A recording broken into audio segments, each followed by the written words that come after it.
Hello students and welcome back to the channel. आज के class में हम पढ़ेंगे अपना वाउचिंग टॉपिक, जो कि हम पिछले क्लासेस से कंटिन्यू कर रहे हैं।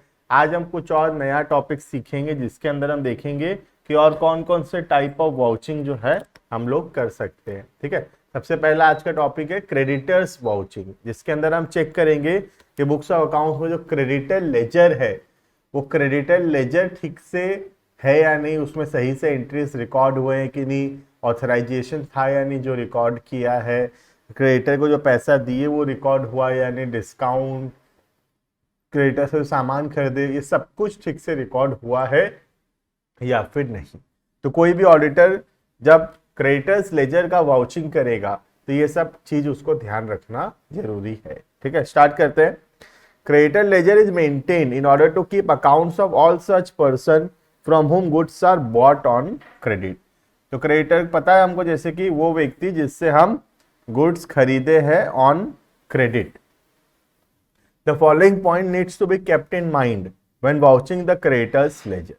सबसे पहला, ओपनिंग बैलेंस। क्रेडिटर का ओपनिंग बैलेंस चेक कर लेना चाहिए। जो पिछले साल का क्लोजिंग बैलेंस होगा क्रेडिटर का, वही क्लोजिंग बैलेंस जो है इस साल बना होगा ओपनिंग बैलेंस। तो जो भी ओपनिंग बैलेंसेस लिखे हुए हैं, दैट मस्ट बी चेक कि whether that was the closing balance in the previous year और नॉट। क्लियर है पहला point. Second, all the supporting books, namely purchase book, goods outward book, bills payable book, cash book, discount, allowances, ये सबको हमको ठीक से check कर लेना चाहिए। ठीक है, क्योंकि इन सब में कुछ ना कुछ रिलेशन है क्रेडिटर के साथ। Next, all entries examine should be tick mark. जो भी एंट्री हम चेक कर चुके हैं उसमें एक छोटा सा टिक मार्क लगा लेना चाहिए, सो दैट हमको पता रहेगा कि कौन कौन सा एंट्रीज जो है वो चेक हो गया है और कौन सा एंट्री अभी चेक होना बाकी है। ठीक है, नेक्स्ट, एडिशंस एंड कैलकुलेशन। ये तो बेसिक ग्रामेटिकल एरर्स ना हो, कैलकुलेटिंग एरर्स ना हो, इसलिए उसको चेक करना जरूरी है। Next, there should be correspondence with the creditor and the amount due to them should be confirmed with them। तो हमको ईयर के एंड में क्रेडिटर्स का जो क्लोजिंग बैलेंस है, हो सके तो उसको कंफर्म करना चाहिए क्रेडिटर से। हम फिजिकल कंफर्मेशंस कर सकते हैं, कॉल कर सकते हैं, ईमेल कर सकते हैं, या क्रेडिटर लेजर मंगवा सकते हैं, जिससे पता चल जाएगा कि जो बुक्स ऑफ अकाउंट्स में हम क्लोजिंग बैलेंस दिखाए हैं क्रेडिटर का, रियलिटी में उतना ही क्लोजिंग बैलेंस है या फिर नहीं। क्लियर है। Next, if the amount due as per the details provided by the creditor does not match, अगर बैलेंस मैच नहीं होता है तो then the balance in his account same should be investigated in detail। तो अगर किसी creditor के साथ जो बैलेंस है, क्लोजिंग बैलेंस, हम जितना क्लोजिंग बैलेंस दिखाए हैं क्रेडिटर का और जितना बुक्स ऑफ अकाउंट्स में क्लोजिंग बैलेंस है, अगर ये आपस में मैच नहीं होता है तो हमको क्रेडिटर का लेजर जो है इन डिटेल स्क्रूटिनाइज करना चाहिए। हो सकता है कि कुछ परचेज के एंट्रीज मिसिंग हो सकता है in order to show the higher profits. ठीक है, next, if the balance due to any creditor has been outstanding for a number of years. अगर ऐसा है कि किसी क्रेडिटर का बैलेंस है जो बहुत साल से आउटस्टैंडिंग है, तो उसका रीजन हमको इन्वेस्टिगेट करना चाहिए कि आखिर क्या रीजन है नॉन पेमेंट का। ऐसा हो सकता है कि वो फेक क्रेडिटर्स हो, रियलिटी में वो क्रेडिटर है ही नहीं, खाली बुक्स ऑफ अकाउंट्स में दिखाया गया है as a creditor. Next, the total of all the accounts in his ledger should be tallied with the balance bought in the ledger adjustment account in the general ledger. तो creditor ledger का जो total है उसको हमेशा match करना चाहिए general ledger के साथ। क्लियर है ये? तो ये हो गया हमारा क्रेडिटर कैसे हम चेक करेंगे।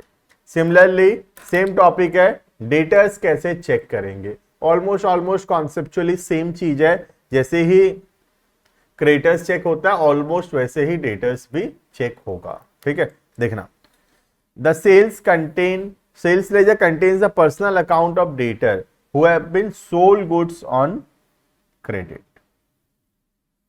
While vouching this ledger, the following procedures should be matched. ठीक है, पहला, the opening balance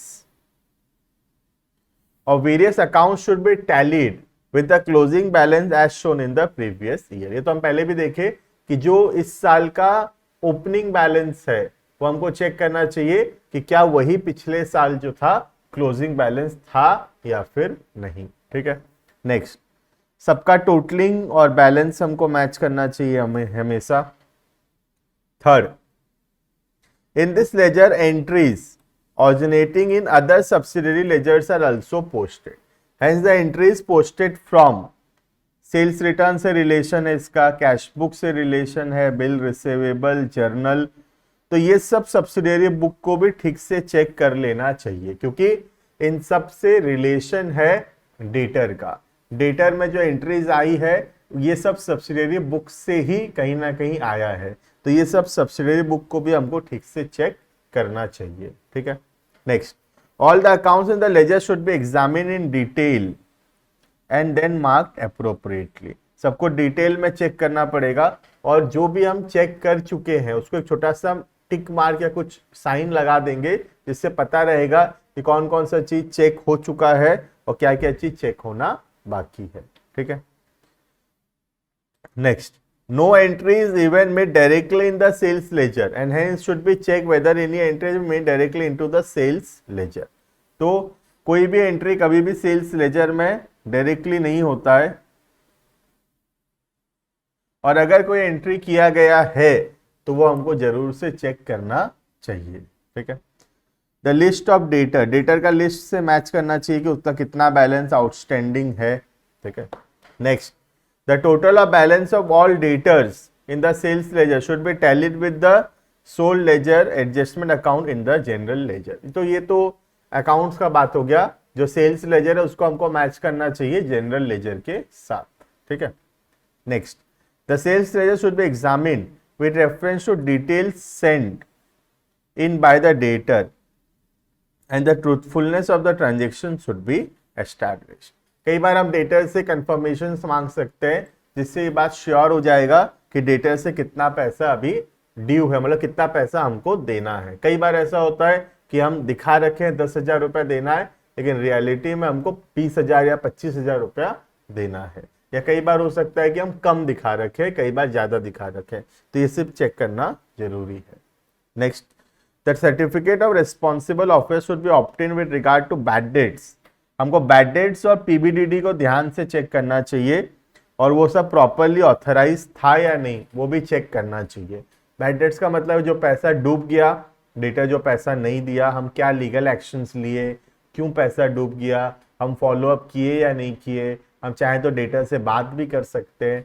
और पीबीडीडी है कि जो पैसा हमको लग रहा है कि फ्यूचर में नहीं मिलेगा, उससे रिलेटेड जो प्रोविजंस हम बनाए हैं उसको भी हम एग्जामिन करेंगे. ठीक है, last, if the auditor suspicious are aroused in relation to, अगर किसी डाउट हो रहा है कोई चीज को लेके, देन ही may dispense of the same by undertaking direct correspondence with the parties concern and obtaining certificates from responsible officer. तो अगर किसी भी अकाउंट में उसको डाउट है तो उसके अगेंस्ट वो और डिटेल एग्जामिनेशन कर सकता है चाहे तो, बाकी कंपनी का कोई रिस्पॉन्सिबल ऑफिसर, कोई डायरेक्टर या किसी से ड्यू परमिशंस के बाद. क्लियर है ये? तो ये हो गया कैसे हम लोग डेटर्स को वेरीफाई करेंगे. उसके बाद आता है जनरल लेजर. जनरल लेजर तुम चाहो तो एक रीड कर सकते हो, हाउएवर जनरल लेजर कभी भी पूछा नहीं जाएगा. ठीक है, तो general ledger is not that important. उसके बाद आता है एक बहुत ही फेमस टॉपिक जिसको बोलते हैं टीमिंग एंड लेडिंग सिस्टम. ये इसको तो बहुत ही ध्यान से समझना, ये बहुत ही फेमस तरीका है चोरी करने का. ठीक है, ध्यान से समझना what is teeming and lading system. ठीक है, आज जैसे बहुत सारे डेटर्स हैं, debtor number 1, debtor number 2, debtor number 3, debtor number 4, debtor number 5, ऐसे बहुत सारे डेटर्स हैं. ठीक है, सब वो डेटर 1 पेमेंट करता है. कैशियर क्या किया, डेटर 1 जो पैसा दिया, लेट से 2,000 रुपए दिया डेटर 1. ठीक है, तो ये 2,000 रुपए बुक्स ऑफ अकाउंट्स में रिकॉर्ड नहीं किया, अपने पॉकेट में भर लिया. और उसको बुक्स ऑफ अकाउंट्स में लिखा ही नहीं, तो अभी भी बुक्स ऑफ अकाउंट्स में क्या दिखा रहा है कि डेटर 1 से पैसा मिलने वाला है, जबकि रियलिटी में डेटर 1 पैसा दे चुका है, लेकिन जो कैशियर है वो बुक्स ऑफ अकाउंट्स में उसको रिकॉर्ड नहीं किया है। ठीक है, तो 2000 रुपया तो चोरी कर लिया वो। अब बाद में क्या हुआ, डेटर 2 जो है वो 3000 का है सपोज। अब डेटर 2 पैसा दिया, बहुत दिन तक डेटर 1 आउटस्टैंडिंग रहेगा तो डाउट हो जाएगा। तो अब ये बाबू क्या किया, डेटर 2 जब 3000 रुपए दिया, ये क्या लिखा कि डेटर 1 पैसा दिया बोल के रिकॉर्ड कर लिया 2000 और 3000 से 1000 रुपया खुद रख लिया। अब क्या हुआ, डेटर 1 बुक्स ऑफ अकाउंट्स में क्लियर हो गया, लेकिन डेटर 2 का पैसा आउटस्टैंडिंग हो गया, जबकि रियलिटी में डेटर 2 पैसा दे चुका है। तो ये है टीमिंग एंड लेडिंग सिस्टम। इसमें क्या करते हैं, जो पुराना डेट्स है उसको क्लियर करते जाते हैं, और जो नया डेट है वो लोग भले पैसा दे चुके हैं लेकिन फिर भी हम लोग उसको रिकॉर्ड नहीं करते। अब जब फ्यूचर में डेटर 3 पैसा देगा तो उसमें से भी कुछ थोड़ा बहुत पैसा हम रख लिए और डेटर 2 का डेट को क्लियर कर दिए। तो ऐसे पुराना डेट क्लियर भी होता जाएगा, डाउट भी नहीं होगा, और थोड़ा थोड़ा पैसा जो है कैशियर जो है चोरी कर रहा है।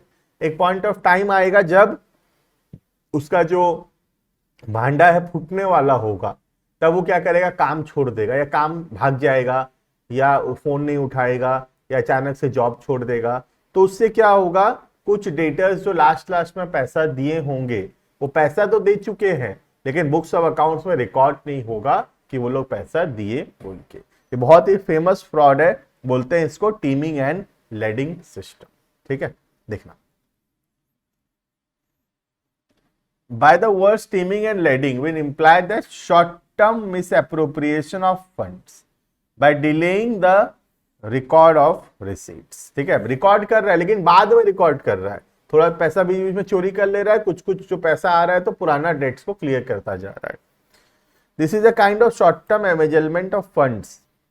For example, if a cashier does not record a sum of 1000 received by him immediately, पैसा रख लिया 1000 रुपया मिला, but adjust it later against some other receipt, then it referred to as steaming and leading. In the words of Mix, steaming and leading means the concealment of a shortage by delaying the recording of cash receipt. ठीक है, तो cash receipt को delay कर रहा है, बाद में record कर रहा है, और कुछ कुछ पैसा बीच में जो है वो चोरी कर रहा है। ठीक है, तो ये है पूरा का पूरा system of teeming and lading. तो इससे बचना बहुत मुश्किल है, रियल लाइफ में इसको पकड़ पाना बहुत डिफिकल्ट है। तो एक ऑडिटर को बहुत ध्यान देना पड़ेगा अगर वो teeming and lading system of fraud पकड़ना चाहता है। तो जो रिसेंट डेटर्स होंगे, अगर हम डेटर से ठीक से कंफर्मेशन लेंगे और हम डेटर से बात करेंगे, कितना पैसा उनका आउटस्टैंडिंग है वो पता करेंगे, तो हमको पता चलेगा कि ये डेटर रियलिटी में आउटस्टैंडिंग है ही नहीं, ये लोग तो पैसा दे चुके हैं, बुक्स ऑफ अकाउंट्स में खाली लिखा हुआ है कि ये पैसा नहीं दिए। तो ऑडिटर जो है टीमिंग एंड लेडिंग फ्रॉड को पकड़ पाएगा। तो टीमिंग एंड लेडिंग फ्रॉड को पकड़ने के लिए हमको डेटर से कंफर्मेशन लगेगा, और वो कंफर्मेशन से ही हम टीमिंग एंड लेडिंग फ्रॉड को रोक सकते हैं। क्लियर है? तो इस पैराग्राफ में वही समझाया है कि what is teeming and lading fraud. ठीक है, एक डेटर 1 से पैसा मिला, रख लिया, डेटर 2 से पैसा मिला, डेटर 1 दिया बोल के रिकॉर्ड किया, डेटर 2 को आउटस्टैंडिंग कर दिया, डेटर 3 से मिला तो 2 को क्लियर कर दिया, ऐसे करके डिले कर रहा है, पैसा रिकॉर्ड करने में डिले कर रहा है। उससे क्या हो रहा है, इनिशियली जो पैसा वो चोरी किया था डेटर 1 का, वो पैसा उसी के पास रह गया। ठीक है, ये अमाउंट छोटा है बोल कैसे लग रहा है, बड़ा अमाउंट भी हो सकता है, ये लाखों में भी हो सकता है अमाउंट, और ये चोरी को पकड़ पाना थोड़ा डिफिकल्ट है क्योंकि जो डेट से वो क्लियर हो जा रहा है। डेटर 1 पैसा दिया बोल के रिकॉर्ड हो रहा है, ऐसा नहीं कि रिकॉर्ड नहीं हो रहा, थोड़ा बाद में रिकॉर्ड हो रहा है। जब डेटर 2 पैसा दे रहा है तब रिकॉर्ड हो रहा है कि डेटर 1 पैसा दिया, तो थोड़ा डिले है बस, बाकी रिकॉर्ड तो हो रहा है, तो उसको पकड़ पाना थोड़ा डिफिकल्ट होगा। क्लियर है? तो teeming and lading system of fraud ठीक से पढ़ना, जो मैं समझाया एग्जैक्टली पैराग्राफ के अंदर वही लिखा हुआ है, और जो एग्जाम्पल में दिया वो सेम टू सेम एग्जाम्पल यहाँ पे दिया हुआ है। क्लियर है ये? तो this is the system of teeming and lading, जो कि बहुत ही फेमस तरीका है। हम अपने ऑर्गेनाइजेशंस में भी इसको चेक कर सकते हैं, क्या पता हमारे ऑर्गेनाइजेशन में भी ये फ्रॉड हो रहा हो। ठीक है, चलो, तो अभी के लिए इतना, मिलते हैं आने वाले क्लासेस में। Thank you and bye bye.